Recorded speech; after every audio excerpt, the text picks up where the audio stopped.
High, আমরা আজকে মানি ম্যানেজমেন্টের ব্যাপারে একটু কথা বলার ট্রাই করব অ্যান্ড ইনভেস্টমেন্টের ব্যাপারে একটু কথা বলার ট্রাই করব। দেখুন, মানি ম্যানেজমেন্টটা হচ্ছে এমন একটা ফ্যাক্ট যে হচ্ছে অনেকে অনেক টাকা কামাচ্ছে, অনেক টাকা আর্ন করতেছে, বাট হচ্ছে মানি ম্যানেজমেন্টে হচ্ছে উইক থাকার কারণে হচ্ছে সে মাস শেষে দেখতেছে হচ্ছে তার কাছে হচ্ছে আর এক্সট্রা টাকা থাকতেছে না, যা পাচ্ছে স্যালারি তাই শেষ। লাইক এটা হচ্ছে পেচেক টু পেচেক। তো হচ্ছে এই ক্ষেত্রে হলে কি হয়, ওর ফিউচারটা আসলে হচ্ছে খুবই ঝুঁকিপূর্ণ থাকে, যে হচ্ছে কোনো সেফটি থাকে না। আমি ধরেন হচ্ছে আমার স্যালারির 60% টাকা আমার নিজের খরচ, নিজের ট্যুর, ঘোরাফেরা, নিজের এনজয়মেন্টের জন্য, বাবা মার জন্য, সবার জন্য মিলিয়ে হচ্ছে আমি লাইক হচ্ছে আমার স্যালারির 60% টাকা আমি রাখবো, যে এটা আমি কস্ট, এটা আমার কস্ট পারপাসে হচ্ছে যাবে। দেন হচ্ছে আর 40% টাকা আমি কি করব, 40% টাকা হচ্ছে আমি করতে পারি হচ্ছে ইনভেস্টমেন্ট করতে পারি। ইনভেস্টমেন্ট আবার হচ্ছে এখানে ইনভেস্টমেন্টটা হচ্ছে ব্যাংকে ডিপোজিট করতেছে, নট লাইক দ্যাট এটা ইনভেস্টমেন্ট। হ্যাঁ, ব্যাংকে ডিপোজিট করতেছে, সেটা হচ্ছে আপনার যে কোনো টাইম হচ্ছে বিপদে বা হচ্ছে কোনো অ্যাক্সিডেন্টলি টাকা দরকার হচ্ছে, তখন হচ্ছে আপনি দেখা গেছে ইনস্ট্যান্ট টাকাগুলো তুলতে পারতেছেন, এটা একটা। আদারওয়াইজ হচ্ছে ব্যাংকের টাকা রাখাটা হচ্ছে আমি আমার দিক থেকে বা হচ্ছে আমার ব্যাংকে ওইভাবে কোনো টাকাই নাই, হাইস্ট 5-10 হাজার টাকা হবে। বাট হচ্ছে আমি আমার জায়গা থেকে আমি ইনভেস্টমেন্ট খুবই পছন্দ করি। কজ হচ্ছে আমার কাছে ইনভেস্টমেন্টটা হচ্ছে এমন একটা জিনিস যে হচ্ছে আমি আমার কষ্টার্জিত টাকাগুলাকে হচ্ছে যদি আমি ব্যাংকে রেখা দেই, তাহলে হচ্ছে আমি ইয়ারলি হচ্ছে 8 থেকে 9% হচ্ছে আমি ইন্টারেস্ট পাবো। আমি চাই না সেই ইন্টারেস্ট নিতে। সেকেন্ড থট হচ্ছে আমার কথা হচ্ছে আমার টাকাগুলো আমার জন্য অ্যাজ এ লেবার হিসেবে কাজ করতে হবে, যেন হচ্ছে আমি ঘুমানো অবস্থায় হচ্ছে আমার টাকা আমার জন্য কাজ করে, আমি যেন হচ্ছে এখান থেকে প্রফিট হচ্ছে জেনারেট করতে পারি।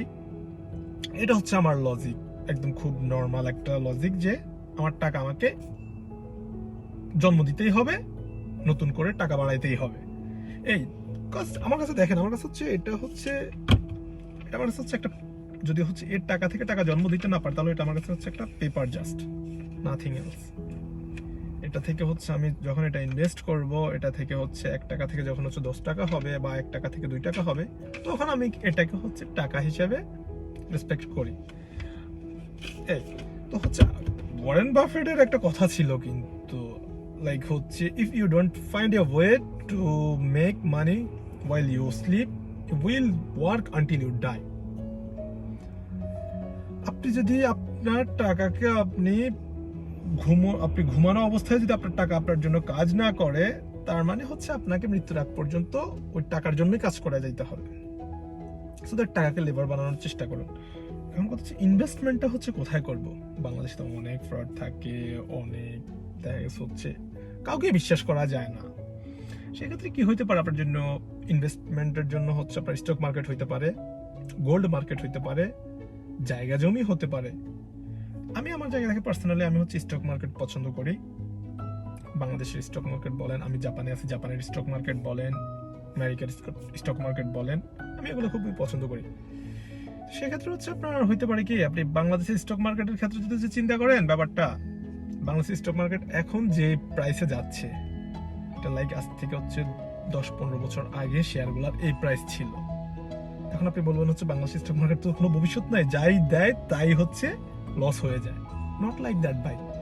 যারা হচ্ছে একটু পড়াশোনা করে যায় না শুই না হচ্ছে নিজের কষ্টার্জিত 2 টাকা ইনভেস্ট করতে চায়, তাদের হচ্ছে ওই রকম লস হয় বলে আমার মনে হয় না। হ্যাঁ, সাময়িক লস থাকে, সাময়িক বলতে হচ্ছে আমার কাছে এই সাডেন টাইমটা হচ্ছে 1 ইয়ার বা হচ্ছে তার চাইতে একটু বেশি বা 2 ইয়ার্স এরকম।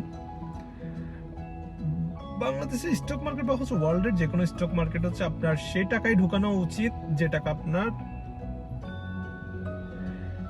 সর্বনিম্ন দেখা যাচ্ছে 3 বছর হাত দিতে হবে না, সেই টাকাটাই হচ্ছে আপনার ইনভেস্ট করা উচিত। I think so. এই কথা পিটার লিন্সও বলেছিল যে হচ্ছে আপনার এমন টাকা স্টক মার্কেটে হচ্ছে ঢুকানো বা ইনভেস্ট করা উচিত যেটা আপনার লাইক ন্যূনতম 3 বছর হাত দিতে হবে না, কোনো ইমার্জেন্সি কাজে হোক বা কিছুই হোক, এগুলোর জন্য যেন হাত দিতে না হয়। সেই টাকা যদি থাকে তাহলে হচ্ছে আপনি স্টক মার্কেট থেকে হচ্ছে টাকা জেনারেট করতে পারবেন, প্রফিটটা বুক করতে পারবেন। দেখুন, আপনি যদি হচ্ছে স্টক মার্কেটে হচ্ছে কিছু টাকা রাখা হয়, ভালো কিছু শেয়ার নিলেন, সেগুলোতে হচ্ছে আপনি দেখা গেছে হচ্ছে ইয়ারলি ডিভিডেন্ড পাইলেন, যে পরিমাণ ডিভিডেন্ড পান মোটামুটি হচ্ছে ব্যাংকের যে ইন্টারেস্ট দেয় তার আশেপাশেই থাকে, খুব বেশি কম থাকে যে ওটা না। ব্লু চিপ শেয়ারগুলোতে, ভালো ভালো ডিভিডেন্ড দেওয়া কোম্পানিগুলোতে যদি হচ্ছে আপনি ইনভেস্ট করেন, আমি সেগুলোর কথা বলতেছি। সেগুলো হচ্ছে এখন যে প্রাইসে আছে খুবই ডাউন প্রাইসে আছে, এখন হচ্ছে আসলে হচ্ছে এই শেয়ারগুলোতে হচ্ছে ইন করার টাইম। এই শেয়ারগুলোতে হচ্ছে যদি হচ্ছে আপনি 3 বছর 4 বছর 5 বছরের জন্য হচ্ছে লং টাইমের জন্য একটু হোল্ড করতে পারেন, আই থিঙ্ক সো খুব ভালোভাবে হচ্ছে আপনাকে রিটার্ন দিবে ইনশাল্লাহ। যার কারণে হচ্ছে আমার এই জন্যই হচ্ছে আমার ধরেন হচ্ছে আমি কিন্তু ব্যাংকে টাকা রাখি না, ব্যাংকে আমার টোটালি হচ্ছে 5 থেকে 10,000 টাকা পাবেন হয়তো বা, বাট হচ্ছে আমি আমার টাকাগুলো হচ্ছে যাই 1 টাকা থাকুক আর 100 টাকা থাকুক সেটা আমি হচ্ছে ইনভেস্ট করার ট্রাই করি। ইভেন তো হচ্ছে আমার প্রত্যেকটা টাকা আমি প্রত্যেক মাসে ট্রাই করি হচ্ছে কিছু টাকা ইনভেস্ট করতে, লাইক এসআইপি সিস্টেমে। আপনাদের যাদের হচ্ছে ওইভাবে হিউজ পরিমাণ টাকা থাকবে না, ক্যাশ ক্যাপিটাল দেখা গেছে কম থাকবে, ওরা দেখা গেছে হচ্ছে মান্থলি স্যালারি থেকে এসআইপি সিস্টেমে ইনভেস্ট করতে পারেন।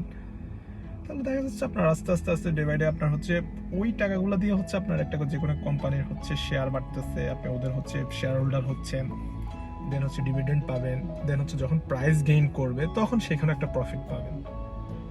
আই থিঙ্ক আপনাদের এই জিনিসগুলো নিয়ে একটু ভাবা উচিত।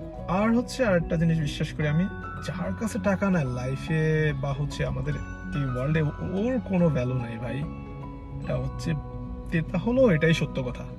সো দ্যাট যার কাছে টাকা আছে তারই ভ্যালু অনেক বেশি।